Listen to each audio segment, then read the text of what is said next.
among themselves, like between the European and in here in the Americas. But what's his name? Anyway, one of the guys in office now, in the administration, was his dad was a Gauleiter, or a governor of a Nazi province. And he said, we're going to do it the same way in America that we did it in Germany. And so far, if you know how that came about, and blaming it on terrorists, etc., then you know they have thus far. So apparently they're planning on collapse the economy at the end of this month. It'd be nice if enough people heard about this and went, Of course, the internet's already been given over now to the United Nations, but maybe they can't control it so much that this information can't get out at www.freedomwriter.org, not .com, .org.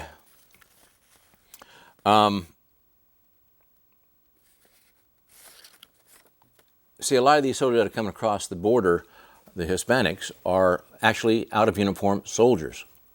I told you before that a federal lender of a housing program being discriminating against all others, blacks, whites, Asians, Indians, just toward Hispanics, and more precisely, I got the idea from a Hispanic guy I knew, that it was really just for out-of-uniform soldiers given citizenship by Congress and then given priority in housing.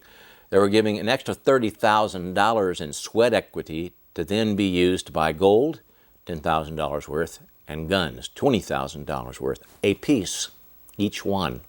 And I'm sure they didn't pay the new price for the guns. Probably black market stuff, but they don't need that many for themselves. I guess sort of pass around to anyone else. Two.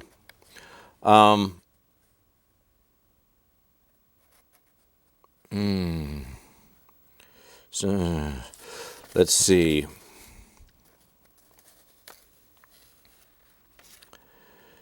Well, in the case of the Twin Towers, at exactly the moment, right between the moments, at exactly the time between Tower 1 and Tower 2 coming down, was the time that Alan Greenspan was supposed to announce the Nassara decision by the Supreme Court and ratified by the World Court, which was to take everyone out of debt, the government and the people, starting all over with a fresh, clean slate.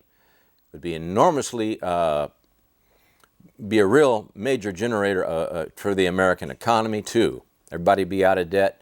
Didn't know anything on credit cards, anything on their houses, nothing.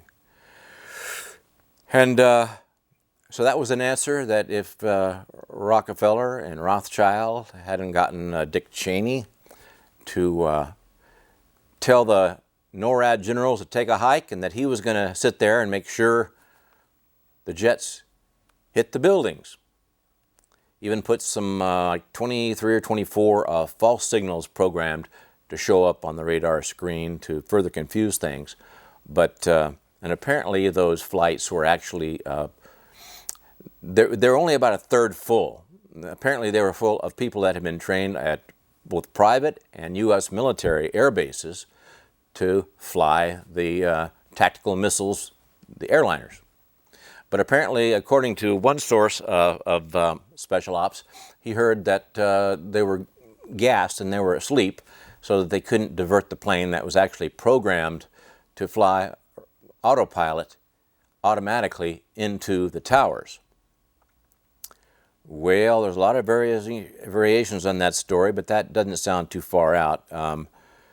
As far as the part about the Islamic so-called terrorists being trained in America to do this, this is apparently there was a nearby,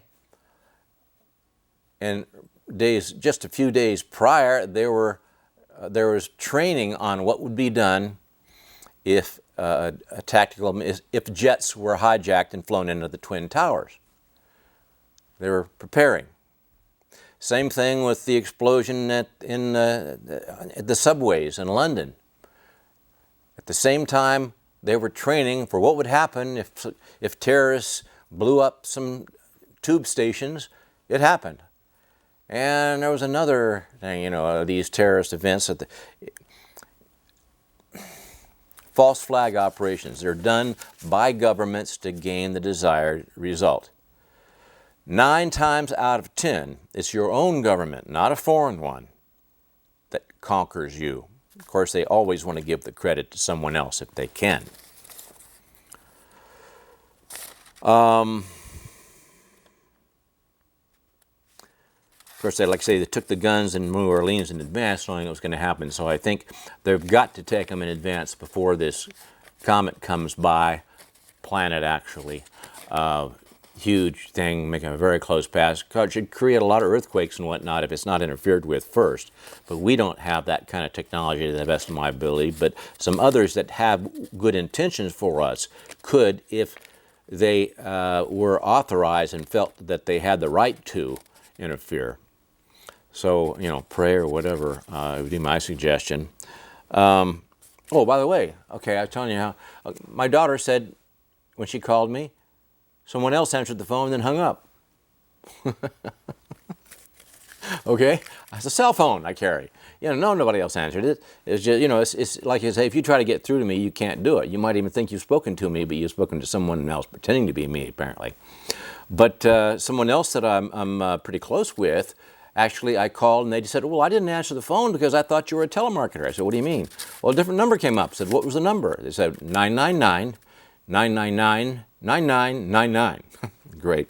Then, of course, when this whole invasion started, there was a young man and woman who were on C-SPAN I was watching. They were doing a, filibuster, and trying in so many ways to alert the American people without getting in trouble if they could, that there was going to be a United Nations invasion was imminent. Well, they were at the last moment frightened off the stage. I don't know, somebody must have pointed a gun at them or something, the way they jumped. Something scared the heck out of them that wasn't in the camera's view. Well, this young man, his wife and daughters were killed in a traffic murder accident. Of course, if it happens in a car, it has to be an accident because they call traffic accidents, so it has to be an accident, right? That's precisely why murders are done using cars. A lot of people in my church were murdered crossing the streets, on the freeways. I've had it done me a million times trying to kill me with a car. So, no, it's very common. And, of course, if it costs $220,000 or raises their insurance rate, no big deal. It's all part of the expense of doing war clandestinely. Anyway, of course, I embittered him, and he became kind of like, well, they wouldn't take my warning. The sons of bitches, I'll hope the hell they suffer the way I've suffered. So they turned him evil. But they apparently don't trust that he's real evil because Barry Soetoro, with executive order, changed the secession from the president. If anything happens to him, it bypasses Joe Biden altogether. Who was that young man? What was that name I just mentioned? Okay. But they're not sure he might not turn to be a good human being again. You never know. It's possible, but they don't trust him. They don't want to take any chances. Like I say, the internet's been turned over. He signed the Small Arms Treaty, as he promised Putin that he would do.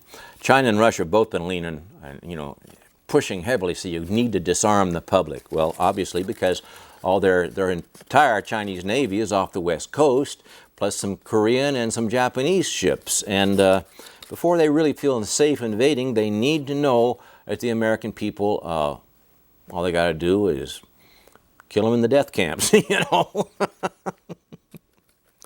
All righty.